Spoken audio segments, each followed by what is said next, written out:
And so that is our focus of our discussion. Often we'll sing an invocatory prayer or song prior to speaking. The song that has been sung, so Shri Guru Charana Padma Kevala Bhakti Sadma, that is written by Narottama Das Thakur. So we will take that as our introductory prayerful song. It is from a book called Prema Bhakti Chandrika. In fact, it is the first song in that book. Two famous books written by Narottama Das Thakur are Prarthana and Prema Bhakti Chandrika. To get a sense of the significance of these two books, I can share with you a short story. Once Bhaktivinoda Thakur, Gaurkishore Das Babaji was asked, how can I get love of Godhead? I think a question that we all have, that we're all eager to have answered. How can I get love of Godhead? Gaurkishore Das Babaji said, that's easy. You can get it in the market for 2 annas, 2 pennies, less than pennies. He said, you go to the market and purchase Prarthana and Prema Bhakti Chandrika by Narottama Das Thakur. So this comment of Gaurkishore Das Babaji highlights for us the significance of these 2 works. They're written in Bengali, and they distill the teachings of Rupa and Sanatana Goswami. They distill the essential teachings of Sri Chaitanya Mahaprabhu as songs. Prarthana has 57 songs. It's divided into 3 main sections. Sampartanatmika is the first section. These are songs of surrender, where the devotee expresses their surrender to the spiritual master, to Vaishnavas, to Krishna. The second group of songs are Dainya Bodhika. In these sections, we also learn how to pray. So Dainya Bodhika is songs of humility. The devotee has surrendered. Sometimes in our devotional practice, pride comes up, a different type of pride. We're thinking that we're elevated transcendentalists.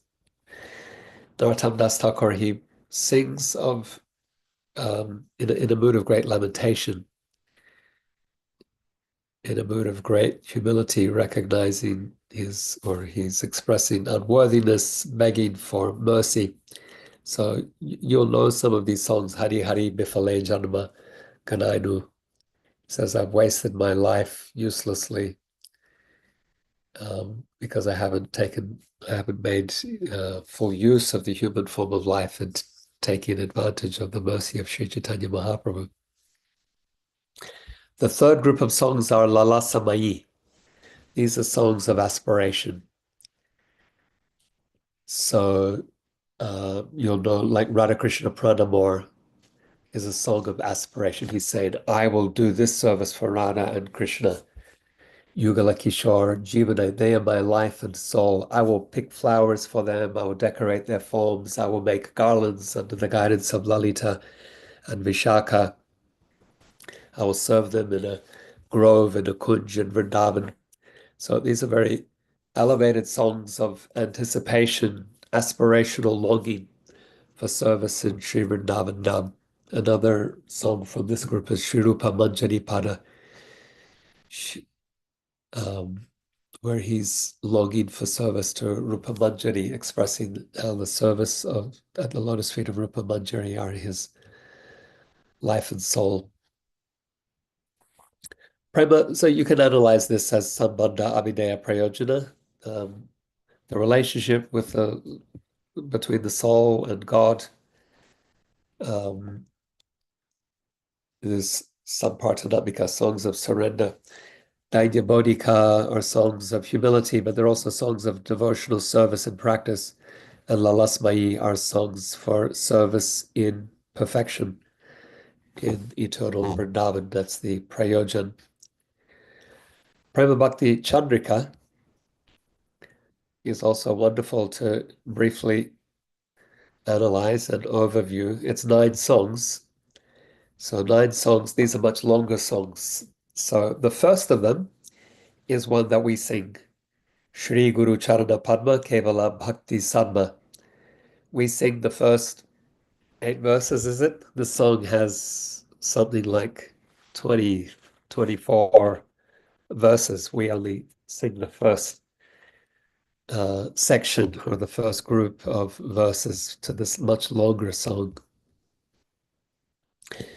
What this song does is establishes the glory of the spiritual master, the guru-disciple relationship, the importance of taking shelter of guru to advance in devotional service, which leads to and it reflects Shraddha, the beginning of faith in devotional service. The next song is Ekanta Bhakti. It's the path of exclusive devotion. Narottama Das Thakur rejects demigod worship. He rejects karma or pious Vedic acts. He rejects jnana, the desire for liberation, and declares his determination to cultivate exclusive devotional service. The third song, there are 9, Atma Nivedana, is the process of complete surrender, offering mind, body, and soul in loving service to Krishna. The fourth song is Yugala Bhajana Nishta, developing unwavering dedication to service to Yugala, that's Radha and Krishna. And he describes his aspiration to serve in Sri Vrindavan Dham. Here so he went from surrender to a more specific focus, surrender to Radha and Krishna in Sri Vrindavan Dham as the aspiration of the Gaudiya Vaishnavas.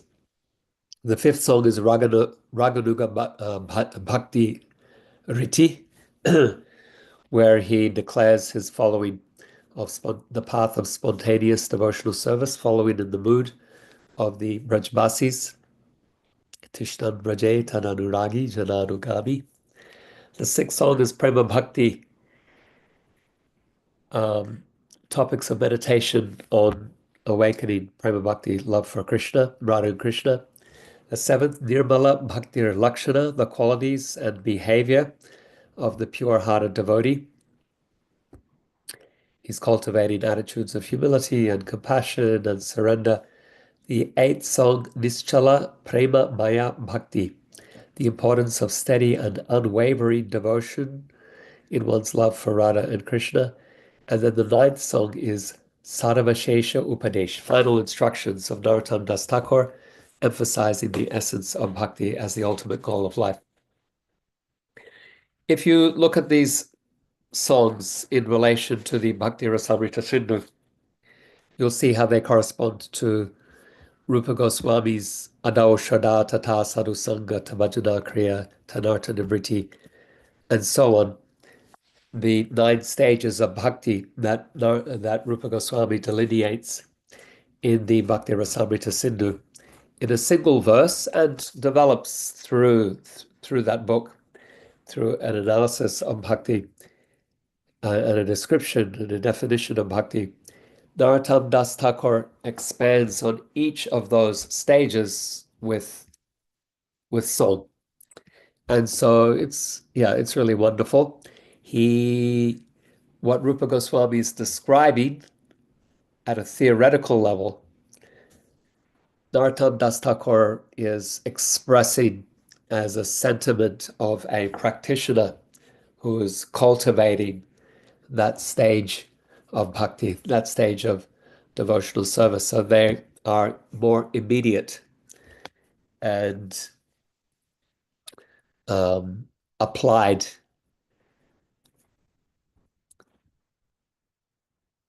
How did Narottama Das Thakur come to write these songs? How did he come to write these books? And Why are they so important, aside from there being a guide to the cultivation and the practice of the teachings of Rupa Goswami, the Goswamis of Vrindavan of Sri Chaitanya Mahaprabhu? There is a wonderful set of events, a wonderful story or lead up that we can trace and relish. Narottama Das Thakur, he was responding to a problem of his time as a preacher and as a follower, as a disciple of, in the line of Sri Chaitanya, following Rupa and Sanatan, and Jiva Goswami, who was his immediate teacher. There was a concern about the future of Chaitanya Mahaprabhu's movement, and Narottama Das Thakur was critical towards ensuring the future of Chaitanya Mahaprabhu's movement, the um, integrity of Chaitanya's teachings and the unity among his followers. There's an interesting question that sociologists ask, and that is, how has Gaudiya Vaishnavism, after Sri Chaitanya, remained so coherent and as an organized system of philosophy and culture?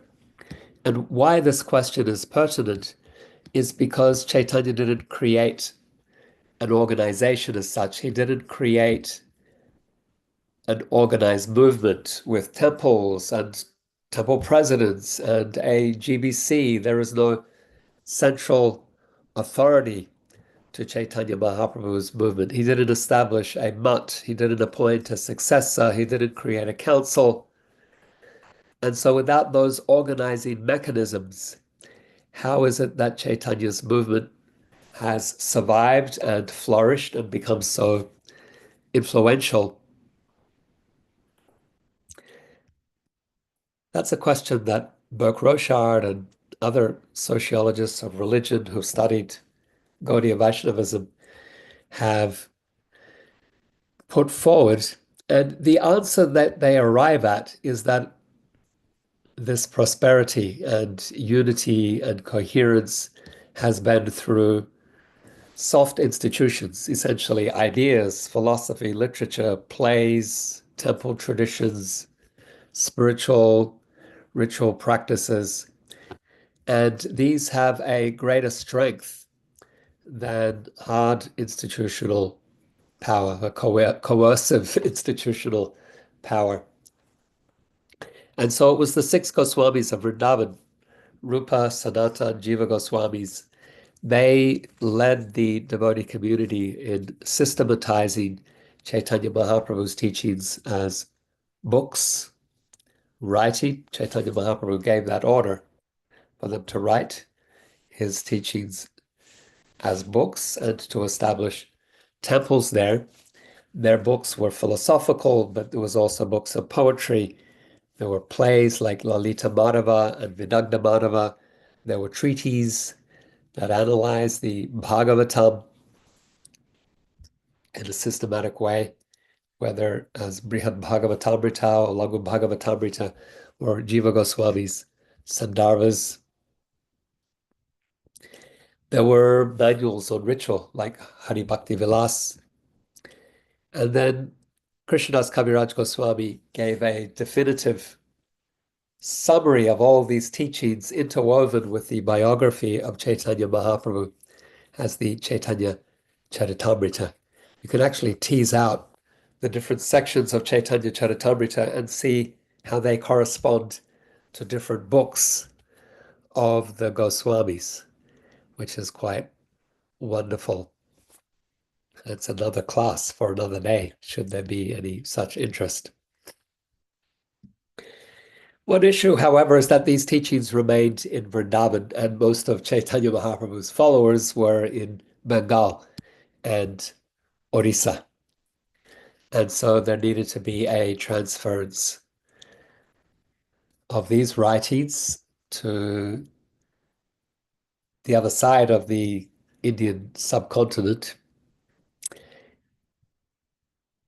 And this was becoming more and more of a pressing issue because after Chaitanya Mahaprabhu's departure from this world, there was a lot of confusion among his followers as it relates to his identity and his worship, how we cultivate a relationship with him.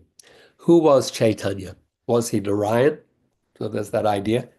Some of his biographies, they really relate to him as Gaura Narayan. They spend a lot of time telling pastimes from Navadvip, how Chaitanya Nimai is God. He's Narayan himself. Um,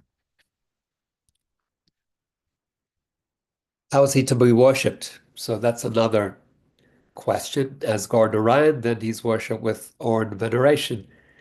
If he's Krishna, then Krishna, he had loving affairs with the gopis, people who cultivate a relationship with Krishna, they may be in the mood of gopis. And so there is a strand that developed of the Gauranagaris where people were seeing themselves as the Brahmana girls of Navadvip who have amorous feelings for Chaitanya Mahaprabhu. If he's Radharani, then there was another strand that developed called Shaki Beki, where they saw themselves as Radharani's girlfriends. And so, yeah, there was a lot of different ideas that were emerging with corresponding notions as to what the sadhana of a Chaitanya follower should entail. And so Krishnadas Kaviraj Goswami resolves these questions very emphatically and um, not just emphatically, but decisively in Chaitanya Charitamrita. When you read Chaitanya Charitamrita, there is no confusion as to who Chaitanya Mahaprabhu is and how to serve him, how to follow him. But that work wasn't widely spread, it wasn't widely known, just been composed in Vrindavan. Therefore, Jiva Goswami wanted to arrange to have these books transferred and spread, distributed widely among Chaitanya Mahaprabhu's followers across Bengal. And one person who was particularly key to this, not just to disseminate the books, but also to teach them and to disseminate Chaitanya Mahaprabhu's pure teachings, was Narottam Das Thakur. So his appearance had actually been prophesied by Chaitanya Mahaprabhu, according to the Prema Vilas. Once Chaitanya Mahaprabhu was passing through Kanai Natashal, he's dancing ecstatically in kirtan and he calls out the name Narottam, Narottam, Narottam. And devotees ask, who is this Narottam that you're referring to? And Chaitanya Mahaprabhu gave a prophecy that soon a devotee would appear in that area. And then he spoke to the river Padma, which was nearby where he was engaged in this kirtan. And he said, Padmavati, take my prema, take my love and keep it here. And when Narottam bathes in your waters, you give it to him. And Padma inquired of Chaitanya Mahaprabhu, how will I recognize this person, Narottam? And Chaitanya Mahaprabhu said, you'll know. You'll know it's Narottam. But when he enters your waters, you'll overflow. So that person whom Padma would come to give this prema to was born in 1466 as the son of a king, Krishnananda Datta and Narayani Devi. They resided in Gopalpur, the city of Gopal. At his birth, they called the astrologers, who foresaw that he would either be a great king or a great saint, similar to the story of Siddhartha. So he saw these two paths, these two futures, great king or great saint. He also saw divine madness on coming in contact with a river. So he warned them to keep him away from the river. Narottam grew up Hearing the glory of Sri Chaitanya from the local pundit, he was the local priest for the family, and he was very, very enlivened by Chaitanya Mahaprabhu's appearance and activities and teachings. And so he would share these stories with Narottama as he was a boy growing up. One night when Narottama was 12, he had a dream. Nityananda Prabhu appeared to him and said, "Go down to the river."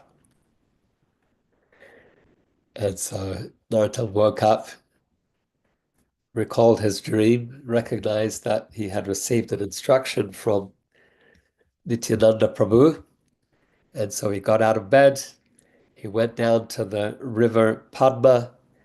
As he touched the water, it rose up and began to overflow. And Narottama was infused with the prema of Sri Chaitanya Mahaprabhu. From that point on, he was mad. He was mad with love of God. He would cry out, "Krishna, Krishna, Krishna, Krishna." And they called the Kaviraj, the priest, to cure their son, who apparently was overcome with some kind of disease. And the Kaviraj said, "No, I don't have a cure for this. This is the madness of the saints." And so his cousin, Santosha, became next in line for the throne as Narottam left for Vrindavan. Santosha would eventually become king, taking Narottam's place. Narottam, meanwhile, he went to Navadvip initially, where he was taken on parikrama. Um, he had a parikrama of Navadvip Dham.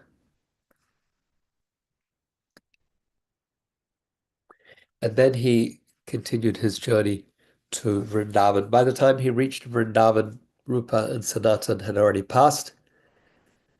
Jiva Goswami took him under his tutelage, and recognizing um, his intelligence and his dedication, his devotion, his purity, his character, he took him as a student. Jiva Goswami had a school where he was teaching qualified students in the um, philosophy of Chaitanya Mahaprabhu and the Goswamis of Vrindavan. And three of these students he eventually selected for a mission to go to Bengal as missionaries. He graduated them, he gave them titles. To his student named Shyamananda, he called him Pandit, Shyamananda Pandit. His student Srinivas, he gave him the title Thakur, Srinivas Thakur. No, Acharya, Srinivas Acharya. Sorry, Acharya. And then for Narottam, he gave him Thakur, Narottam Das Thakur. So these three he sent together to Bengal to teach, to disseminate the teachings of the Goswamis, and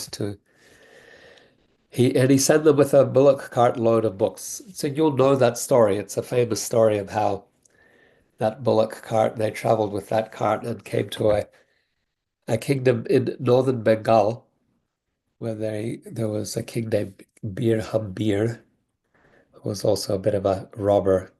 He would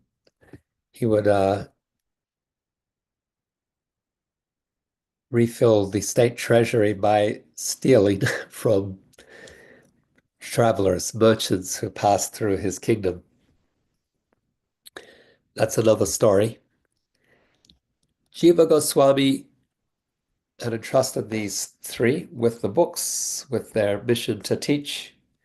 Once the books were stolen, they separated paths and went in different directions.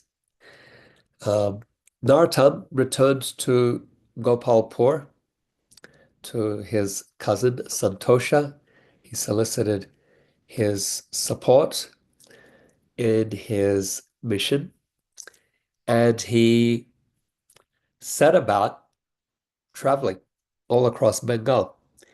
He met so at that time there were still people living in Bengal who had been associates of Chaitanya Mahaprabhu and then their immediate disciples. So Narottama went and met all of these personalities, leading preachers and gurus, devotees who had had Chaitanya Mahaprabhu's direct association, some of them, and he established relationships with them.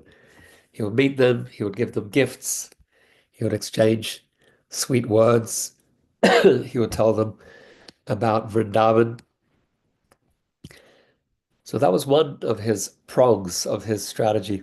The other thing he did was organize festivals. The most famous of these is a festival that he organized in Kaituri, which was near to his ancestral home. He had his cousin Santosha foot the bill, so to speak, for this great festival that was organized 50 years after Chaitanya Mahaprabhu's disappearance. And this was the first Gaur Purnima festival. He invited all the devotees, all the leading devotees that he had invited from across Bengal, all those relationships that he had built. He sent personal invitations, many of them he hand delivered as well, to come to this festival at Kaituri to celebrate Chaitanya Mahaprabhu's appearance, Gaura Purnima, in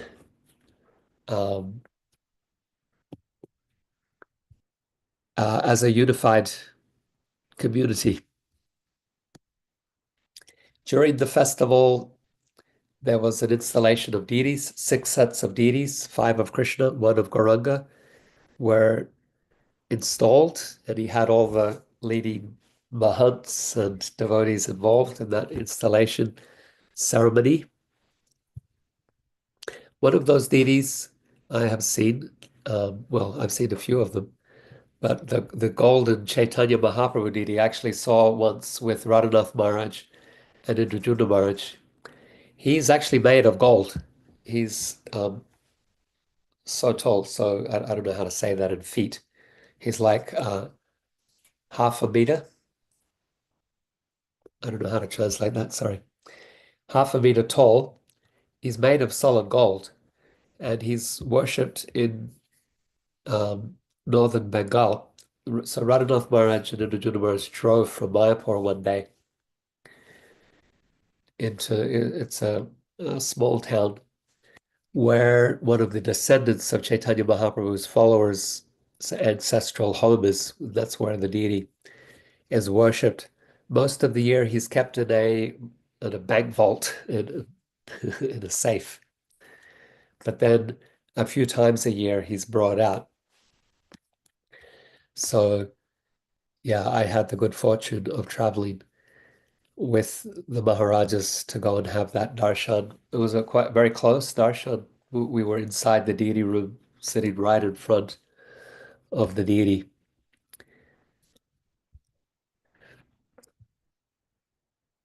And so these deities were installed. Janava Mata, the wife of Nityananda Prabhu, she was one of the leading personalities at that festival. She cooked for all the devotees, thousands of devotees would come for the festival. She, presided over different aspects of that festival. And at that festival, there were discussions held. Who is Sri Chaitanya Mahaprabhu? And so Narottama Das Thakur arranged for all the leading devotees to have that discussion. Who is Chaitanya Mahaprabhu? And there was an agreement. Chaitanya Mahaprabhu is the combined incarnation of Radha and Krishna, Sri Krishna Chaitanya, Radha Krishna Dahiyanya, as taught in Chaitanya Charitamrita, as revealed by the Goswamis, by Sri Damodar Goswami. How is Chaitanya Mahaprabhu to be worshipped? not like the Gauranagaris or the Shakti Bekis, but he's to be worshipped.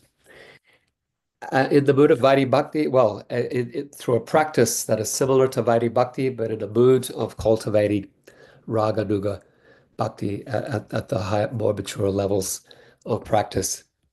So these things were established at this council, a Gaudiya Vaishnava council in in Kateri. During the festival, Narottama Das Thakur also introduced a kirtan style. So Garanhati is a special kirtan style that Narottama Das Thakur developed for singing his songs. And so he led kirtan. His followers, they played instruments, they sang the melodies of this particular style of kirtan, Garanhati. To understand it to some level, some styles of kirtan, the melody drags out and you might lose sense of the mantra because the melody is so drawn out. There are some styles of kirtan like that. Garanhati is a style where it's more simple and the melody is shorter, and you get a clearer sense of the mantra or the words of the song being sung.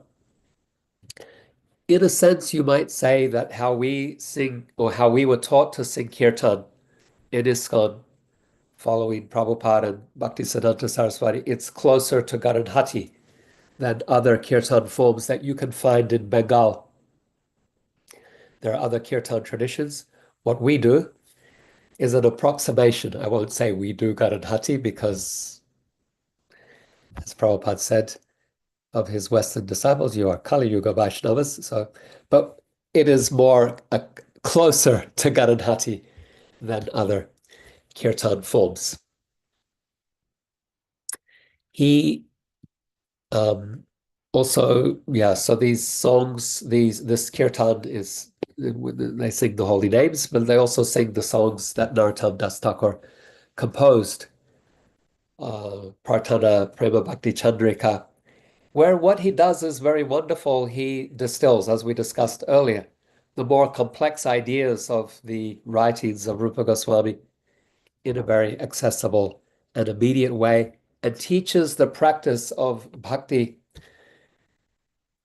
That confusion, how to practice bhakti as a Gaur-Nagari or as a Shakya. No, he teaches how to practice following the line of Chaitanya as given by Rupa and Sanatan, where we practice as a sadhaka, seva sadhaka, rupena. We practice externally what appears to be a Vaidhi Bhakti type practice.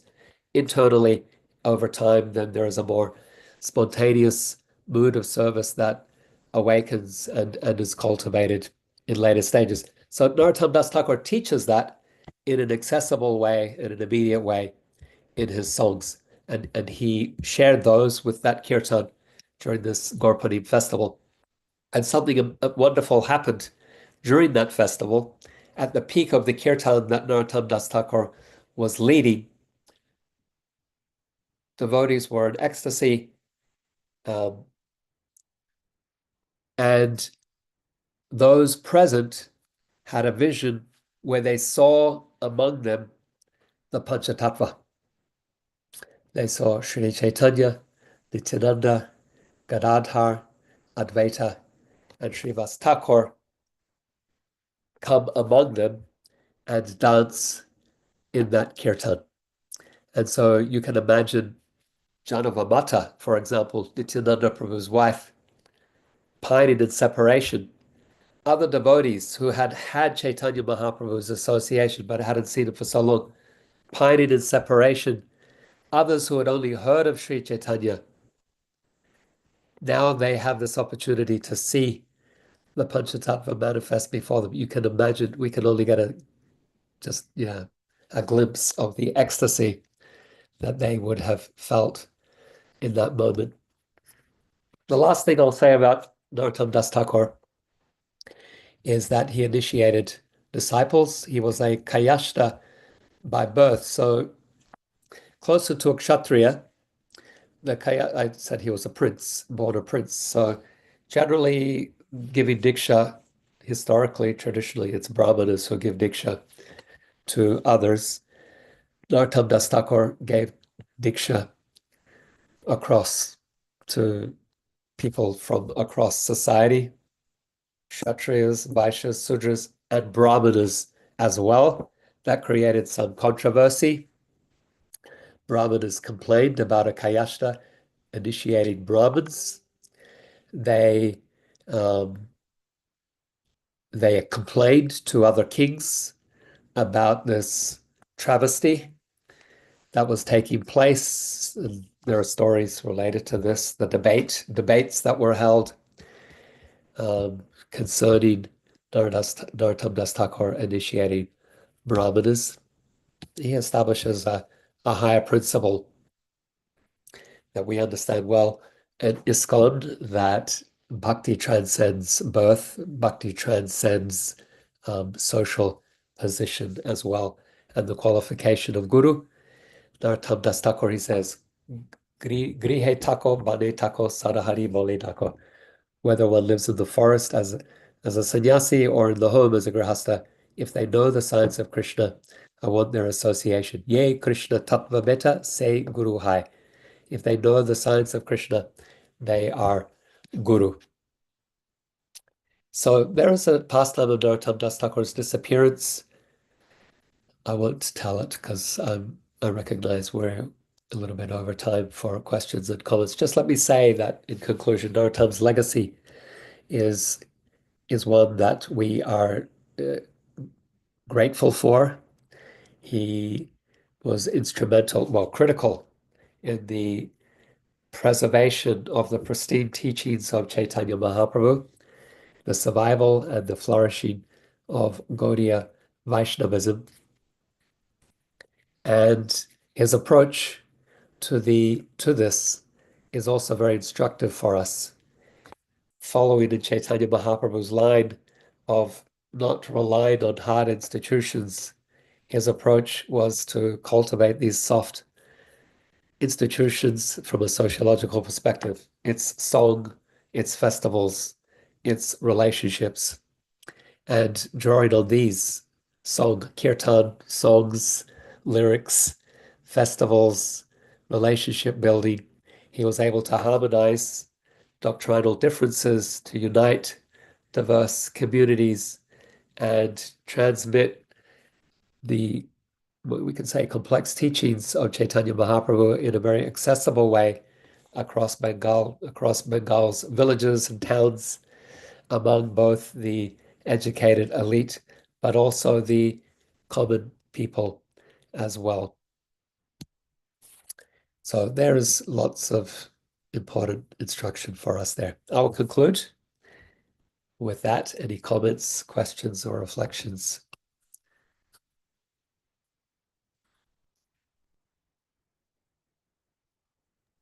Thank you, Prabhu. Narottama Das is a perfect acharya for Kali Yuga.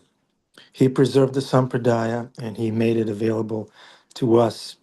Kali Yuga Vaishnavas, right? That doesn't go well. Kali Yuga Vaishnava. That sounds interesting.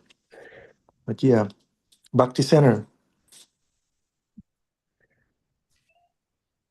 Hare Krishna, Sri Prahlad Prabhu, thank you so much for giving such a wonderful talk on Narottama Das Thakur. I can't think of a better person to do that. And somehow I really appreciated in the talk also how you were explaining how those different, I think it's 12 or 13 Apasampradayas, Bhaktivinoda Thakur talks about, how they kind of stemmed and were created, not necessarily out of maybe maliciousness initially, but just out of misunderstanding or misconception. So I appreciated that.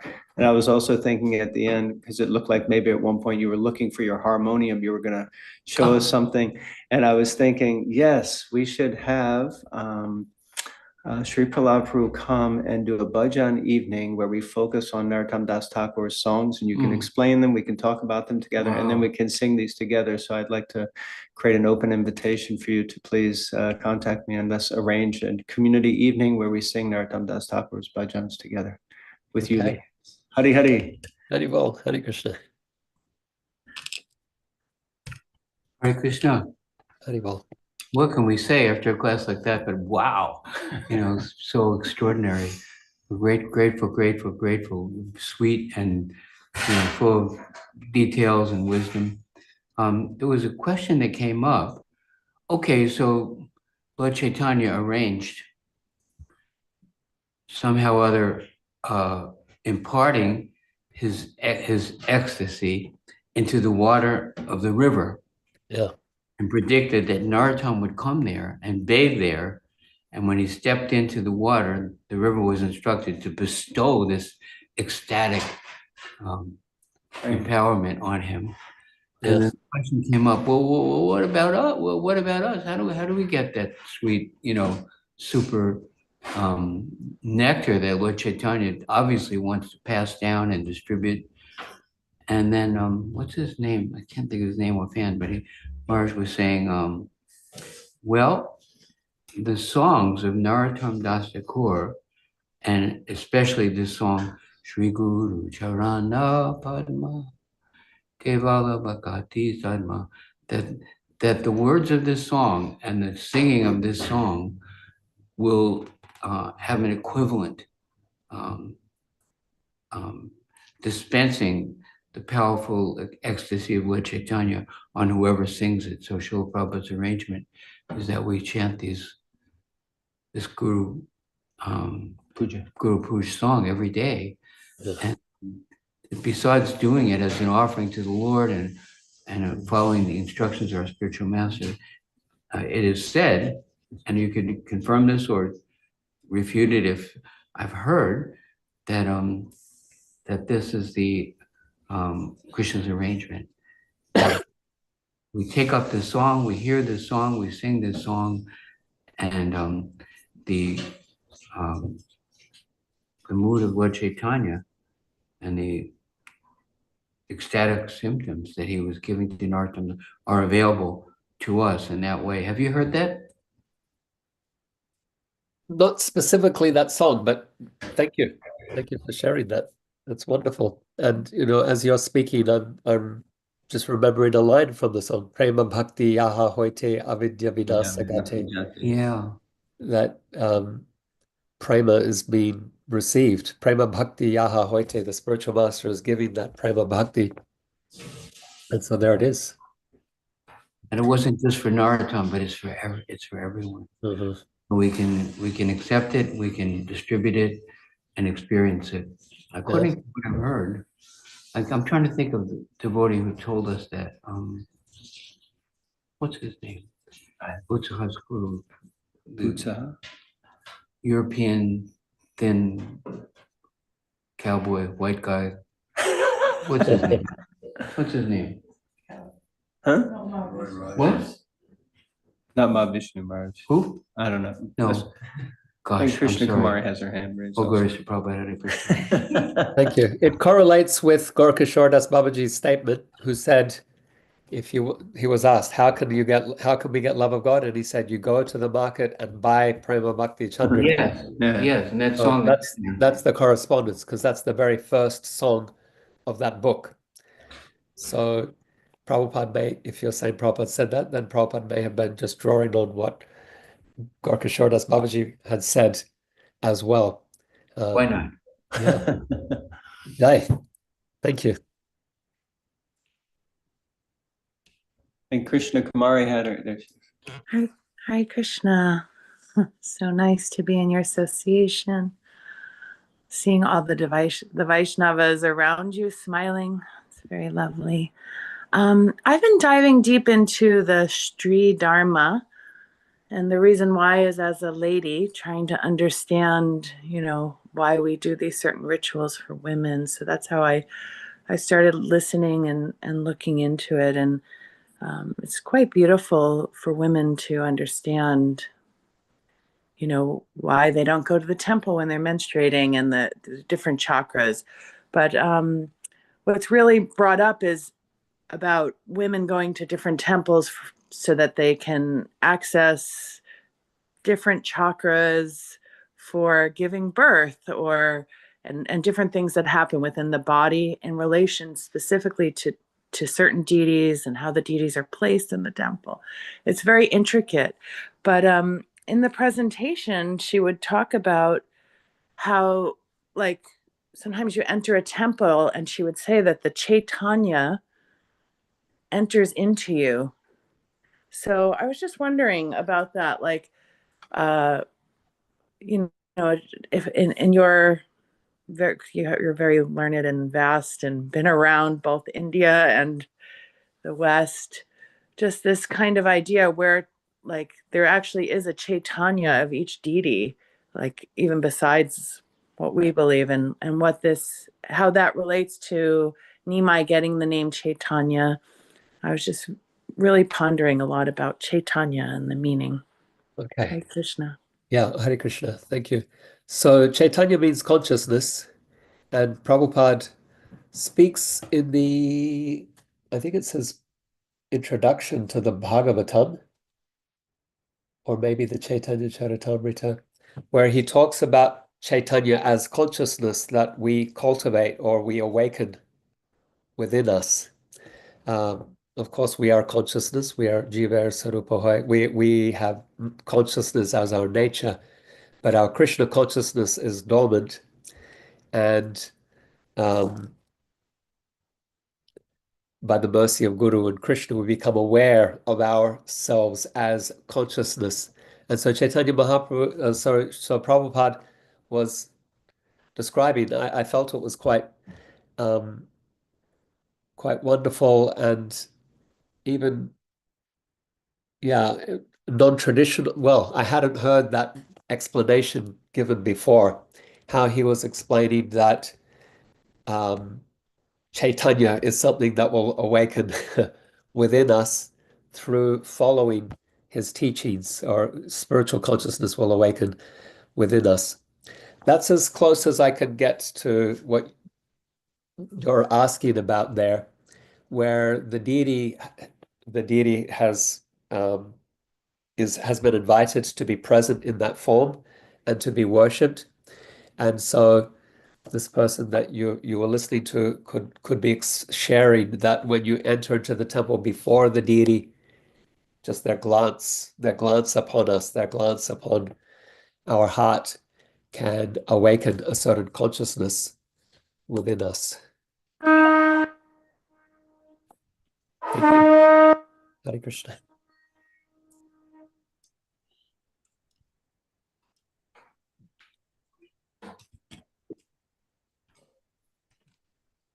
We're going to have darshan of Radha Muralidhar. Yes. Thank you, Shri Prabhu. Hare Krishna. Hare Bol. Thank you. Thank you Do you all. have do you have time to stay for the afterglow for a few minutes? A few minutes, and then I need to rush. Yeah, yeah.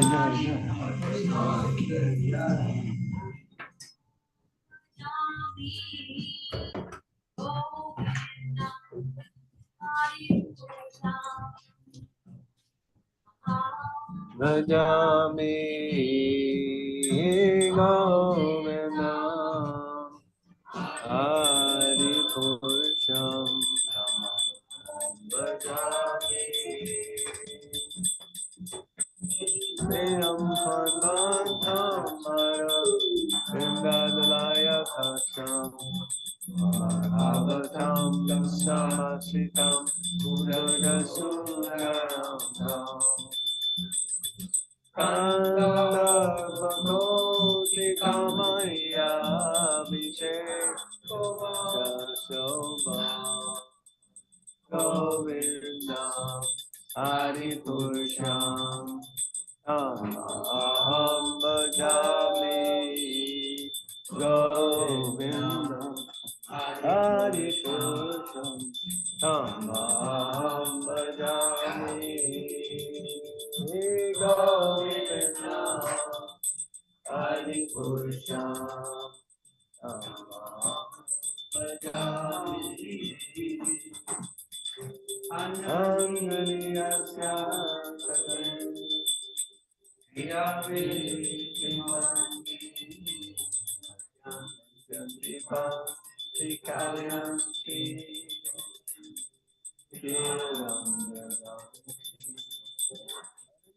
Chimaya Sadhu Alavigrahasya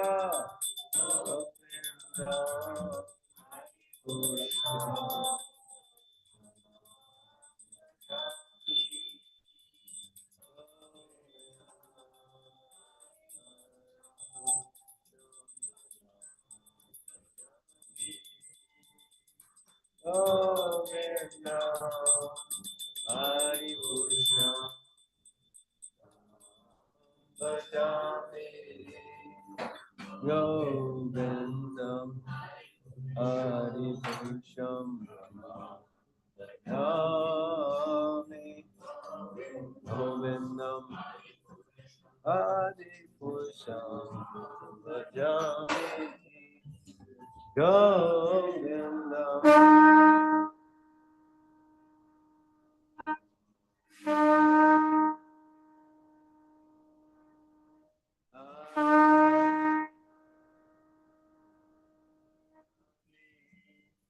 Govindam Hari Purusham Govindam Hari Purusham Jai Master. Oh, the only way by which we can obtain pure devotional service. I bow down to his lotus feet with great awe and reverence. By his grace, one can cross the ocean of material suffering and obtain the mercy of Krishna. My only wish is to have my consciousness purified by the words emanating from his lotus mouth. Attachment to his lotus feet is the perfection that fulfills all desires. He opens my darkened eyes and fills my heart with transcendental knowledge. He is my Lord, birth after birth. From him ecstatic prema emanates, and by him ignorance is destroyed. The Vedic scriptures sing of his character. Our spiritual master is the ocean of mercy, the friend of the poor and the Lord and master of the devotees. O Master, be merciful unto us. Give us the shade of your lotus feet. May your fame be spread all over the three worlds. We take shelter at your lotus feet. Jai. Jai Srila Prabhupada. Okay, welcome to the Afterglow, Shri Prahlad Prabhu. Thank you for your time. Is that somewhere in the Shastra where it says that Krishna's threefold bend in form enters our heart and never leaves because it's banded in three places? Is that a valid? You are muted, Prabhu. Please unmute yourself. I haven't heard that, but it's a nice meditation. Okay. Yeah, I have a friend. He It's stopped practicing years ago, but never goes to the temple. He became critical of the devotees even, but he right, still talks about Krishna. Every time we talk on the phone, he right, talks about Krishna. I told him, come on, please, just get Krishna out of your head. Come on. And he can't. He can't. right. Krishna never leaves once he enters. Yeah, so there are those verses by Rupa Goswami where he says, in relation to Krishna's form, he says, if you desire to enjoy society, friendship, and love, don't go to the bank of the Yamuna at Keshigat, because if you do, you'll see a cowherd boy playing his flute with a garland of forest flowers and a peacock's feather in his hair. And so don't go. Don't go see him. It'll be Thank over. you. Your material life will be over for you. Yeah. Don't listen to Shri Prahlad Prabhu if you want to enjoy materially. Tune right out. He Okay, has a verse like that. Rupa has a verse like that for each of the 5 practices of bhakti. Don't hear the Bhagavatam. Don't visit Vrindavan. Don't see the deities. Don't associate with devotees. nice. Min has her hand up. Min, go ahead. Thank you so much for class. I wanted to ask a question in regards to the aspect of decentralization of Lord Chaitanya's movement and how a newer devotee like me at this time is sort of can experience that. But the question there is, I've come to Krishna consciousness not too long ago through online classes, and the way I associate with devotees is mainly through online and relatively small home programs. So I'm wondering, is there feedback between these small gatherings of devotees and the hard institutions or ISKCON structures? And is it necessary that I, as a newer devotee, go to a temple often? Or it's I'm wondering if that's a necessary thing to get closer to Krishna and to devotees. Thank you. Thank you for your question. So that observation was by a sociologist, and I was sharing it to just highlight an aspect of Chaitanya Mahaprabhu's legacy and the history. Your question. So the establishing of hard institutions was something that was done by Prabhupada's teacher, Bhaktisiddhanta Saraswati. He established the Gaudiya Math, and he really organized a movement, whereas previously, up until then, it had been a loose confederation, so to speak. There were temples, definitely in Vrindavan and in Bengal. Followers of Chaitanya Mahaprabhu established temples. They wrote books. They published. Bhaktisiddhanta Saraswati really made use of modern technologies, communications technologies, transportation technologies, printing presses to organize a movement for communicating Chaitanya's teachings. And then Prabhupada took that up and he expanded it all over the world. What's necessary? I mean, the heart is hearing, chanting, remembering, glorifying Krishna. That's the essence of Chaitanya's teaching. He emphasized 5 practices: serving devotees, hearing the Bhagavatam, seeing the deity, serving the Dham, and chanting the holy name. So that's the essence. But then you have an institution like ISKCON that carries it, or is a vessel to carry it or to support it. And that's helpful for us, most helpful. We have received the grace of these teachings because of this institution that Srila Prabhupada has created. And so while traditionally, historically, it's not essential, for us, it has been essential. It has been essential because without it, the likelihood of our ever receiving the gift of devotional service is next to zero. So we have benefited from the organization and the institution that is the Hare Krishna movement. And we see also how it creates a longevity. Soft communities, small gatherings, they have their time. They may be there for a few months or years, or then people move away, or they get married, or someone gets a job somewhere else. So that they're less enduring. Whereas we see wherever Prabhupada has established deities, one way or another, that temple stays. I've from observing 60 years of I'm not that old, the 60 years of the Hare Krishna movement, and whatever years I've observed it, I've seen temples have their peaks, I've seen them have their troughs, and then rise up again. But what keeps them, what holds them, is that the deities are there and have to be served. And so you'll have skeleton crew pujaris that are sacrificing, and then just a few people serving the deity for a short period of time, or maybe a longer period of time. And then they get relieved, and another group of devotees come and continue the service.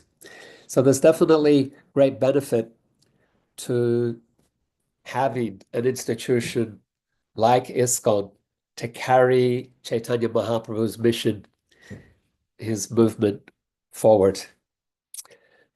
Does that answer your question? I'm not sure.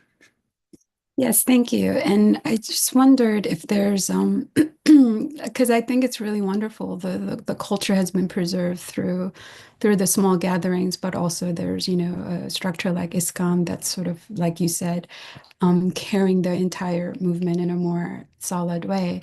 I'm wondering if there's a feedback between the two entities in our movement, or do we look at it as sort of like say a body of water, a river and a brook sort of like flowing next to each other? Is that what it's like? Yeah, I liked your Oriental metaphors there. Beautiful. So yeah, we don't necessarily see them as separate or distinct. We see them as synergistic, supporting each other. Generally those smaller groups and gatherings, and they grow around a temple. So you'll have a temple in, let's say, a, a lot of my service has been in Sydney, Australia. And so we'll have our Sydney temple. And then around that, we have groups. We cultivate groups. We cultivate small gatherings because there's an opportunity that they're more local and immediate for the participants. There's also an opportunity for closer relationships and to build, closer friendships, but also to discuss the teachings in a more personal way to one another.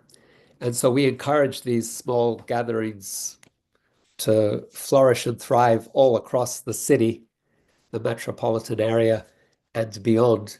But then we have the temple there supporting those smaller groups. They come for the festivals. They know that the temple's there. They know that the deities are there. They know that the Bhagavatam class is being held there, that initiations will be organized from there, that there's an organization for more systematic training in the philosophy. So Bhakti Shastri and Bhakti Vaibhav, those certifications, the opportunity to see sannyasis. They might go and pay visits to small groups or not. It's a big thing to get a world leading preacher to come to your small group, which may happen or may not. But the temples are places where leading preachers or teachers regularly come through. And so, yeah, these two things work synergistically with each other. Thank you very much. Thank you. I like your library, Min. It's not mine. There's only it's my partner's small library of all the Gaudiya Vaishnava's Yeah, I texts. can So I'm see. very lucky. I'm looking at the titles behind you. I recognize the covers. And Hare Krishna. Yeah, she probably has a printing press somewhere that gets sold. Prahlad Prabhu, with yes, your permission, may I offer a please. Yeah. brief comment? The question is excellent. Yeah. And what we hear from Shastra is that Adantarasa Paramanu Charantarasana, Krishna is within and between every atom. He's in everybody's heart. And when Krishna sees Savashitaham, Krishna's in the heart, he sees the desire in the heart, and he reciprocates with that. Whatever form it takes, a small group, a large group, a building, a forest. The sages at Namasaranya went to the forest to have a gathering. But if we desire to practice and endure in Krishna consciousness, Krishna, in whatever form it takes, will provide for us and care for us and sustain us. Krishna. Temple, not temple. They're wandering sages. There are, temples without walls, like Jesus preached for 3 years and he didn't even build a building. So the buildings are wonderful. The institutions are wonderful. But sometimes it takes another form. But we have an opportunity to desire properly, and Krishna will be there for you. Okay, that's just one comment, maybe appropriate, but That's what I prayed to Prabhupada what to say. That's what he gave me. Oh, glories to Prabhupada. Hey, all glories. A wonderful comment. Thank you. Jai, thank you very much. Shri Prahlad Prabhu, for your time, for your extra time. Thank you. We appreciate that. For your knowledge, for sharing it with us. I'm looking at Jai Priyakla Prabhu. He looks deeply satisfied with the amount of philosophy he was presented with today. Thank you. Thank you. Okay. Henry Prabhu, please unmute yourself and say Hare Krishna. We're going to wrap up the yagya. Hare Krishna, that was just a wonderful class. I mean, I really want to go on YouTube and listen to it again. I mean, there were so many incredible details. I would love to see the notes that he's reading from, and how many times he's given this classes and how many details he got. And one of the things I was thinking of, like having met, like they had a gathering of the people that had directly associated with Chaitanya Mahaprabhu, and now I'm thinking, like now is a time when they're trying to have gatherings of people who directly associated with Srila Prabhupada. Mm-hmm. Correct disciples are getting ready to leave the planet, and now they're inviting them to get together. They're realizing the value of them and to have the direct connection like that. I just felt that interaction there. Yeah, thank you for that. That's a nice parallel to our time, bringing it into our time as well. Imagine the kirtan where Prabhupada appeared before everyone. Sometimes we experience, maybe not seeing Prabhupada, but we feel. I've been in gatherings like that with Prabhupada's disciples, and then people come away and say, wow, I really felt Prabhupada's presence there.